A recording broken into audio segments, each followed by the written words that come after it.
Muy buenas tardes, señoras y señores. Bienvenidos al atardecer de este lunes, día 8 de julio de 2024. No necesito recordarles que ayer se celebraron elecciones en Francia y que el resultado, hasta cierto punto inesperado, ha tenido una gran repercusión en lo que es la política de nuestro país, porque el gran riesgo, lo que decían las encuestas, es que por primera vez en la historia la extrema derecha podía gobernar en Francia. Eso no ha ocurrido porque el sistema electoral es muy complicado. Luego tendremos la oportunidad de contarles a esto de las 4:30 los pormenores de los resultados de las elecciones francesas y los porqués. Pero, aunque ha tenido más votos que ningún otro partido, Le Pen se ha quedado en tercera posición en número de escaños. Es decir, que la agrupación de la izquierda y también el buen resultado, teniendo en cuenta las expectativas previas del partido de Macron, pues han impedido que la extrema derecha llegue al poder en Francia.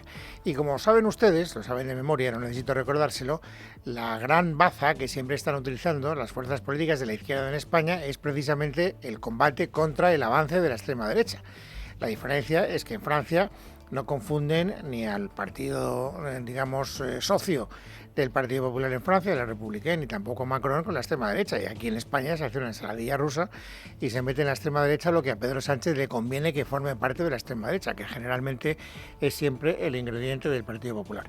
Por eso les digo que lo que ocurrió ayer en Francia ha tenido una gran repercusión en el debate político hoy en nuestro país. También es verdad que es un debate que estaba, yo creo que perfectamente cantado de antemano, que han dicho cada uno de los actores de la vida política nacional.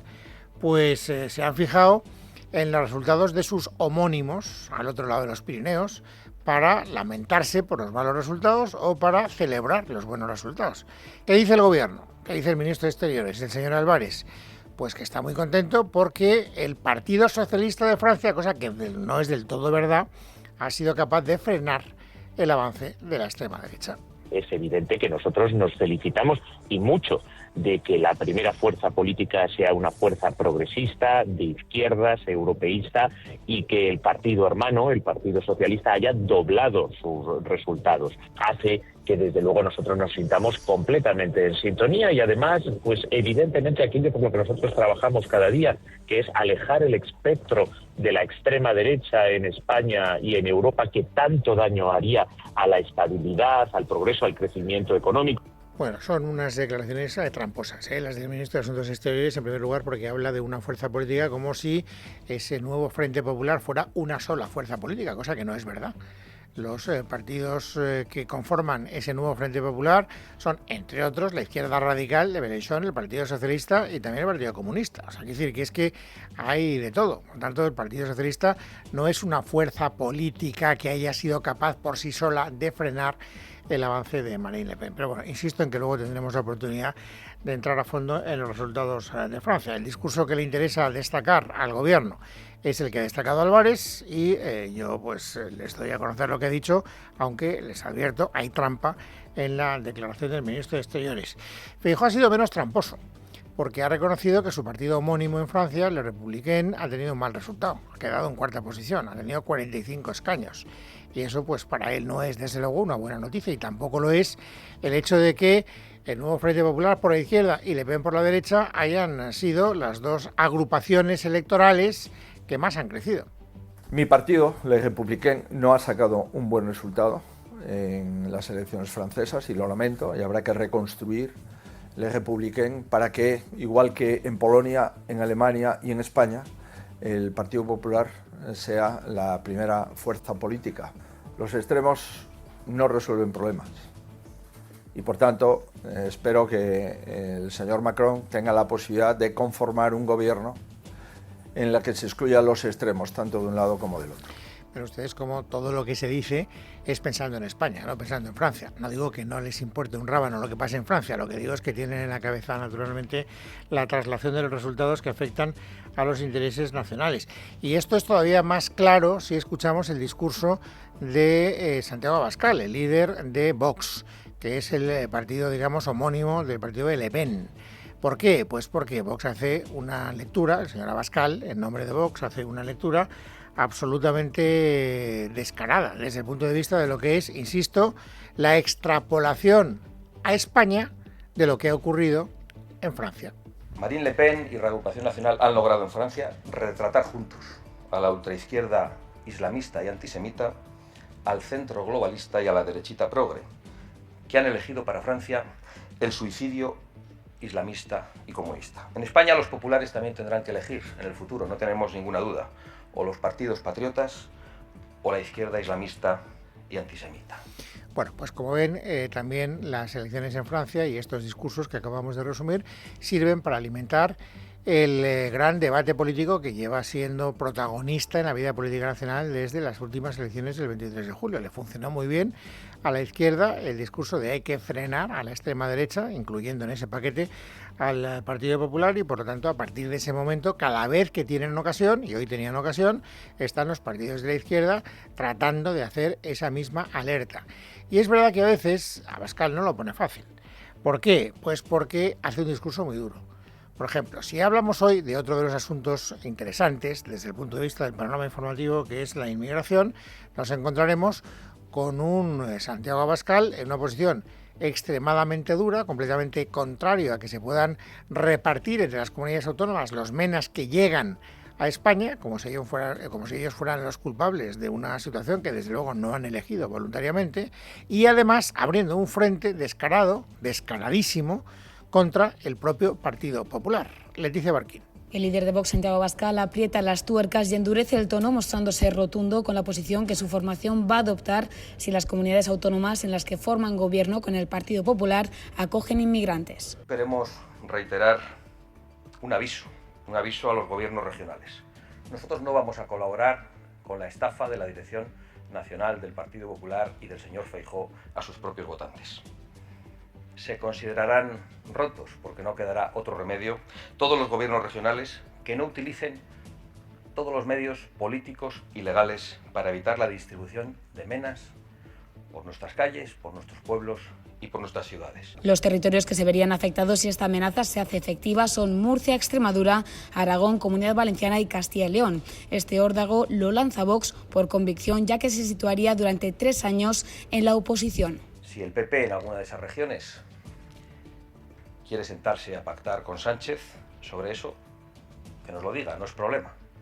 O sí es un problema, pero que nos lo diga ya. Y abandonaremos esos gobiernos inmediatamente.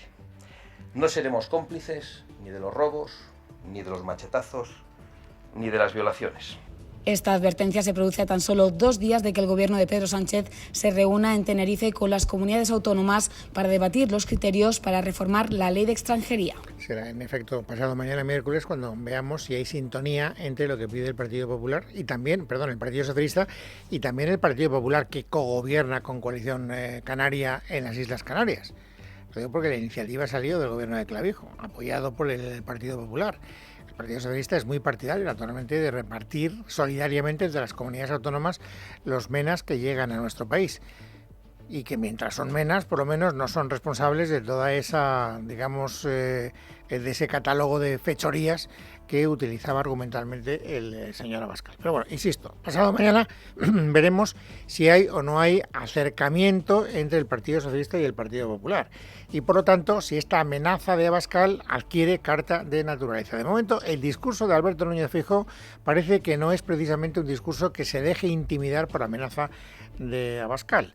Él ha fijado una posición. Él nos dice lo que van a hacer las comunidades autónomas gobernadas por el Partido Popular.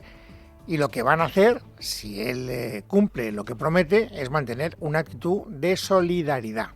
Las comunidades autónomas pondrán a disposición del Gobierno central, que no tiene política migratoria, pero pondrán a disposición, sobre todo del Gobierno de Canarias, su capacidad para atender a los menores. Eso es lo que entiendo que harán los presidentes autonómicos. ¿Y por qué lo harán?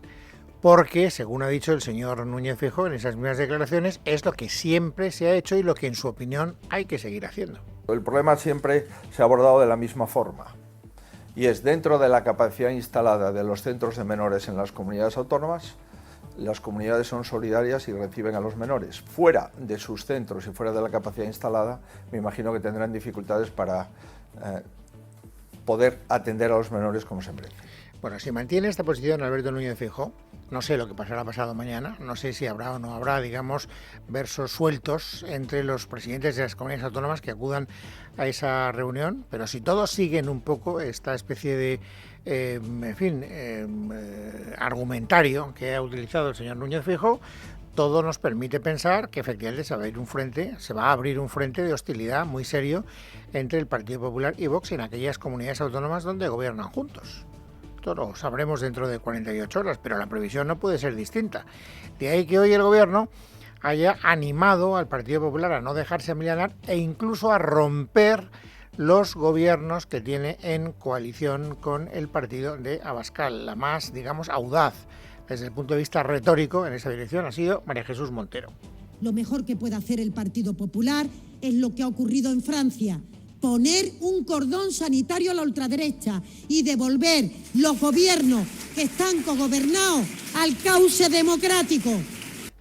Bueno, les digo, y lo mantengo, hay días que Santiago Abascal, yo creo que con un legítimo interés político, él defiende los intereses de su partido, naturalmente aprovecha las circunstancias que le da la actualidad para tratar de sacar pingües beneficios electorales de esa situación.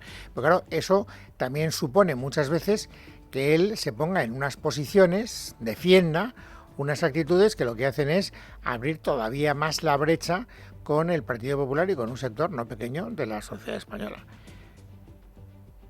Hemos visto en la inmigración un ejemplo. Podemos ver otro ejemplo que también es una noticia destacada del día. Orbán, que está, como presidente de turno de la Unión Europea, ha tenido la ocurrencia de ir a visitar a Putin, que es el gran enemigo de la Unión Europea. Y entonces le han preguntado a Abascal, ¿a usted le parece bien que Orbán vaya a ver a Putin? Respuesta de Abascal. Bueno, yo creo que reuniones con Putin, haciendo uso de la presidencia de turno de la Unión Europea, es algo que han hecho muchos líderes. Y reuniones con el líder chino es algo que han hecho también muchos líderes internacionales. Si podíamos hablar de lo que hace el Partido Popular de Andalucía, que se reúne con el Partido Comunista Chino. Lo digo porque algunos intentan ver contradicciones en Vox, pero ocultan las contradicciones que pueden tener otros. Pero ustedes que no pierde ocasión para meterle el dedo en el ojo al Partido Popular. En este caso utiliza la, digamos, vinculación, la visita que yo ignoraba del gobierno andaluz a China para decir que quien de verdad está incurriendo en una contradicción es el propio Partido Popular y no su propio partido. Pero bueno, aquí tenemos un frente que se abre y que no sé cuál será, digamos, el alcance que tenga. Desde luego el ministro de Exteriores ha querido aclarar que lo que dice Abascal no es correcto.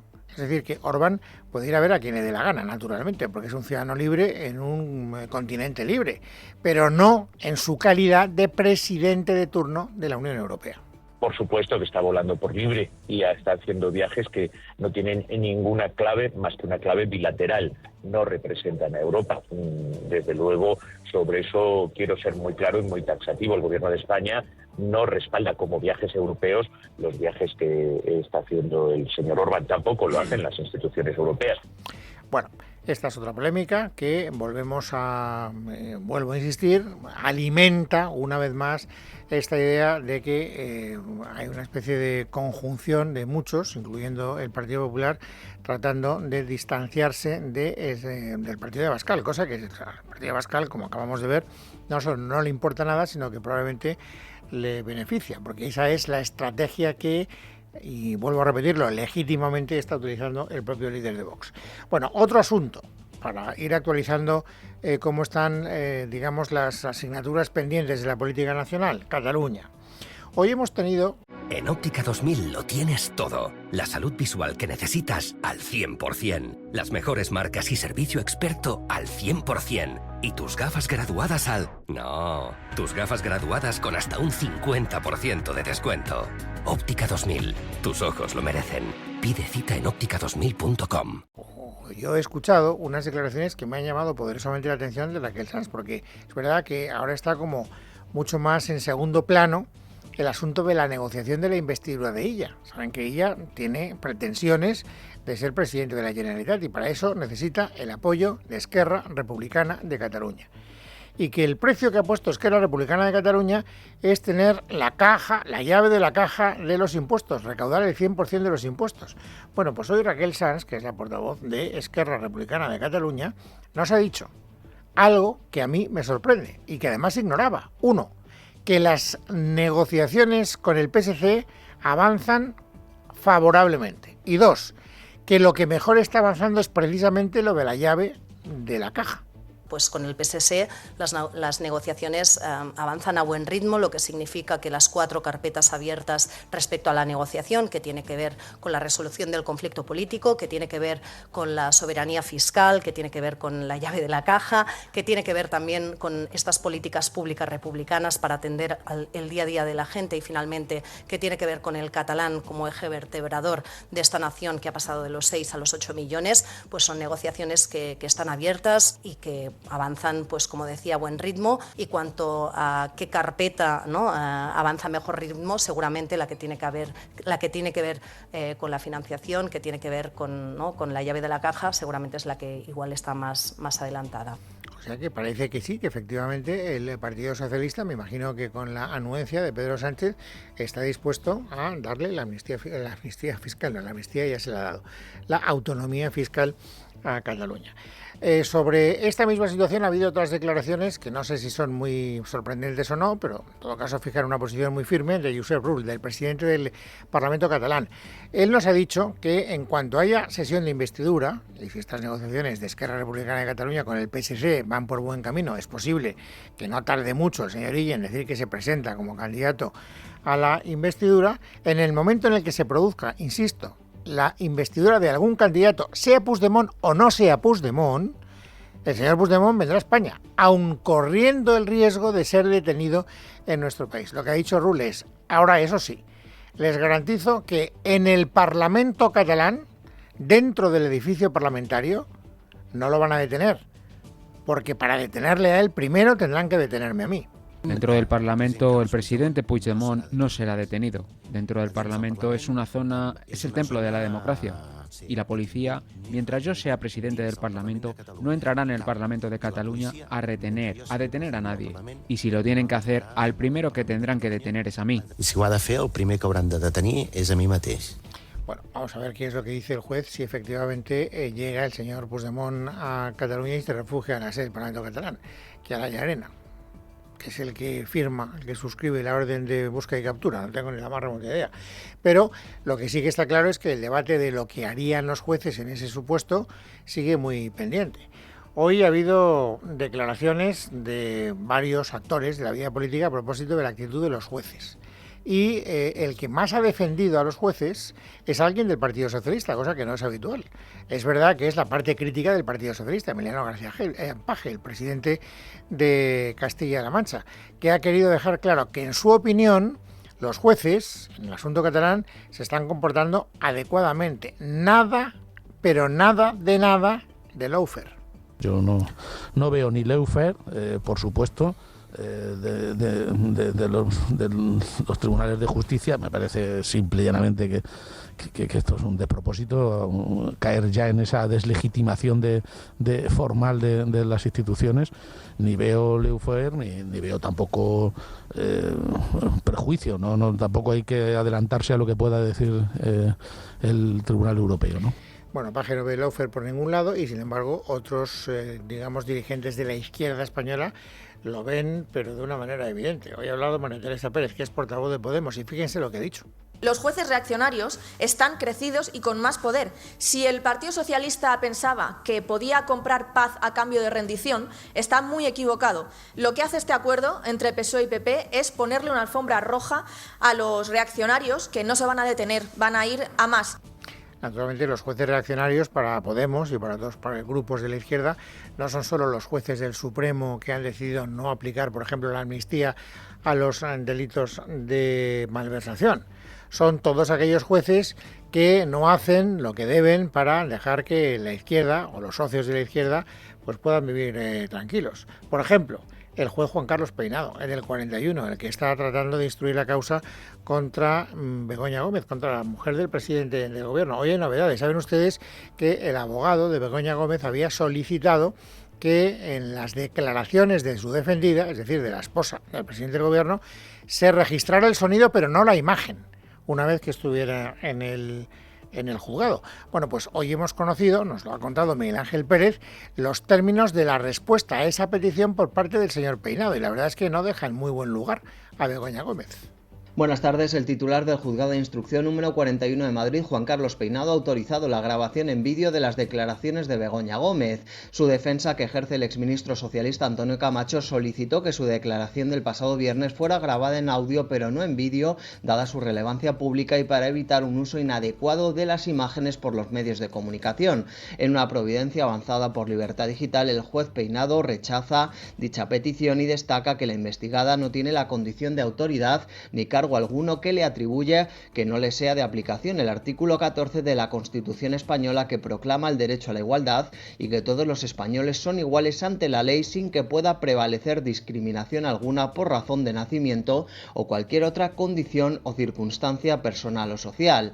No se alcanza a comprender, añade este escrito, que pueda procederse a vulnerar el principio de inderogabilidad singular de las normas, de tal manera que la grabación de la diligencia de declaración de la investigada deberá ser recogida en el correspondiente soporte de grabación en las mismas condiciones, dice, que se viene realizando en cualquier procedimiento judicial. Y naturalmente, más allá de lo que son cuestiones procesales, la conducta de Begoña Gómez sigue siendo también objeto, digamos, de mercancía informativa, si lo queremos explicar en esos términos.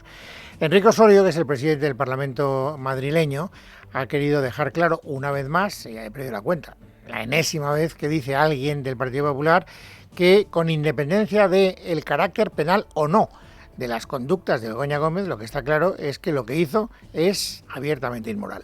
Yo creo que las normas están muy claras y yo creo que una persona seria, con principios, nunca hubiese hecho esa actividad, porque esa actividad podrá no ser un delito, eso lo tienen que decir los jueces. Ahora que esa actividad es inmoral, vamos, eso no cabe, yo creo que a nadie nos cabe la menor duda, ¿no? Y probablemente este sea el único punto en el que haya una coincidencia básica entre el Partido Popular y Vox. Hemos visto durante estos últimos minutos cómo han discrepado en muchas cosas. En las últimas horas el partido de Abascal y el partido de Feijóo, pero en esto no.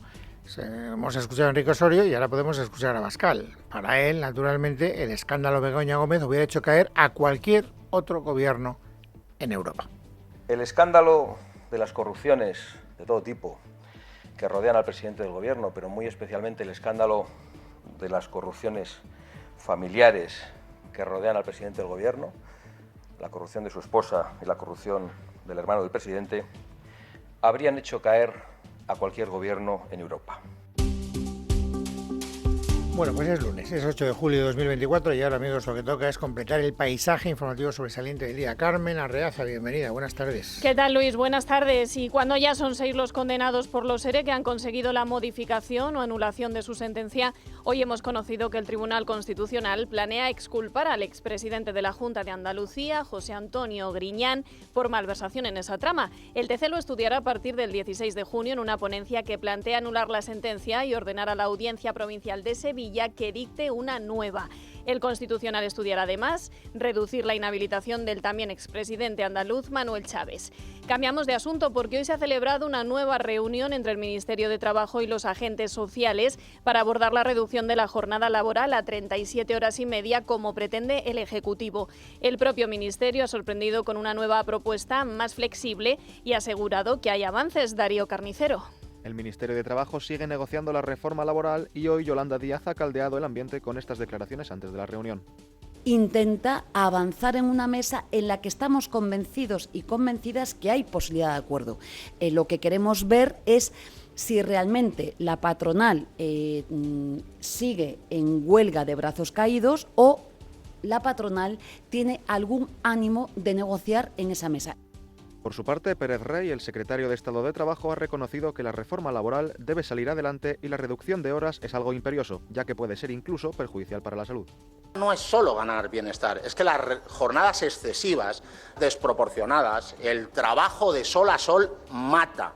Y lo vemos cuando hay circunstancias climáticas adversas, pero también lo vemos cuando produce el agotamiento derivado de jornadas excesivas en ámbitos como el transporte. Y desde los sindicatos, UGT ha querido mandar un mensaje bastante claro a la patronal.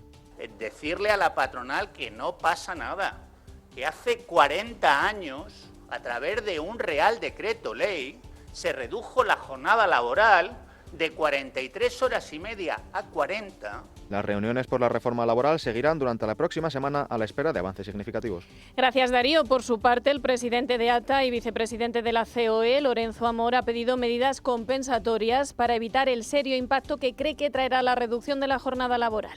Si lo que vamos al monólogo social, a un documento cerrado, donde ya nos marcan el final de la negociación, pues nosotros tendremos que volver a decir no como hemos venido diciendo hasta ahora. Más cosas. La Audiencia de Barcelona ha condenado a 35 años de prisión a Brian Raimundo Céspedes, el hombre boliviano que violó brutalmente a una menor en Igualada durante la madrugada del 1 de noviembre de 2021. Gabriel Moreira. Sí, una sentencia dictada por el Tribunal de la Sección 10 de la Audiencia de Barcelona después de que el acusado, un joven de 24 años y de nacionalidad boliviana, siguiera a la víctima hasta un callejón para cometer la violación y tratar de asesinar a los abogados de la acusación popular. Afirman estar satisfechos con la pena y aseguran que se trata de un precedente único en España. Por delito de agresión sexual, 35 años es la pena máxima que existe y por tanto a lo que esto respecta estamos satisfechos. La sentencia es contundente, 35 años de prisión para este tipo de delitos. Creo que probablemente estemos delante de un precedente único y el primero en todo el Estado español. Y el primer a todo l'Estat espanyol. De esta manera, el tribunal ha dado la razón a la Fiscalía y descarta la versión del agresor que negó los hechos. Por ello, la decisión del juez recoge 20 años de prisión por intento de asesinato y 15 años por agresión sexual, además de añadir otros 10 de libertad vigilada y más de 300.000 euros de indemnización a la víctima. Sepan también que la Junta de Andalucía ha solicitado la revisión del Pacto contra la Violencia de Género tras una semana trágica en la que han repuntado los casos de mujeres asesinadas a manos de sus parejas o exparejas. De hecho, este lunes se han confirmado 2 nuevas víctimas más en Alicante y en Málaga. Laura Montes. Es la petición que ha hecho esta mañana la consejera de Igualdad, Loles López, tras el último posible caso de violencia de género que ha costado la vida a una mujer de 50 años en Antequera, en Málaga. La consejera insiste en que hace falta una revisión de ese pacto porque están surgiendo nuevos tipos de violencia. Que cuando se maltrata a una mujer se maltrata a toda la sociedad. Y que cuando una mujer es víctima con fallecimiento, asesinato, porque es asesinada, víctima de violencia de género, fallamos todos como sociedad. Ahora, yo hay una cuestión que sí defiendo y lo vengo haciendo desde hace mucho tiempo, más que defender, reivindicar. Hay que revisar el Pacto de Estado. El Pacto de Estado no puede ser un documento inamovible. La realidad va cambiando, tenemos nuevos tipos de violencia, tenemos la ciberviolencia. O sea, las redes sociales han traído mucho bueno y mucho malo en esta materia, ¿eh? Hay nuevos tipos de violencia y hay que adaptar el pacto a las nuevas realidades sociales. Por su parte, la delegación del Gobierno en Andalucía tiene previsto convocar esta semana una reunión con las unidades provinciales de violencia contra la mujer para analizar la situación. Y seguimos muy pendientes de la evacuación de un ferry que cubría la ruta Valencia-Palma de Mallorca y que quedó a la deriva con más de 400 personas a bordo cuando se produjo un incendio esta pasada madrugada. Afortunadamente todos están ilesos. Juan Enrique Monllor, cuéntanos. Pues sí, efectivamente, pasadas las 9 de esta mañana llegaba un remolcador a la zona para iniciar el rescate. Un incendio en el barco Tenacia, que hace la ruta entre Valencia y Palma, mantenía atrapados a los pasajeros a bordo desde la pasada noche. El barco partía desde Valencia en torno a las 22 horas, pero el fuego se inició en la sala de máquinas del ferry a eso de las 2:18 de la madrugada. Pasadas las 9 de la mañana de esta mañana llegaba un barco de salvamento marítimo a la zona para iniciar el rescate. En la zona también llegaban bomberos y además el servicio aéreo de rescate. Las mismas fuentes explicaban que la tripulación activaba el protocolo de emergencia que les hizo ponerse los chalecos salvavidas y acudir a los puntos de encuentro por si la situación se complicaba. No ha sido hasta las 9 de la mañana cuando han recibido el aviso de que podrían quitárselos y finalmente ser rescatados. Y acabamos en Ucrania, donde al menos 17 personas han muerto y 40 han resultado heridas esta mañana en un ataque ruso contra Kiev. El objetivo de los ataques, según Moscú, eran las instalaciones industriales y militares, pero los proyectiles, según las autoridades ucranianas, han alcanzado edificios residenciales y un hospital infantil.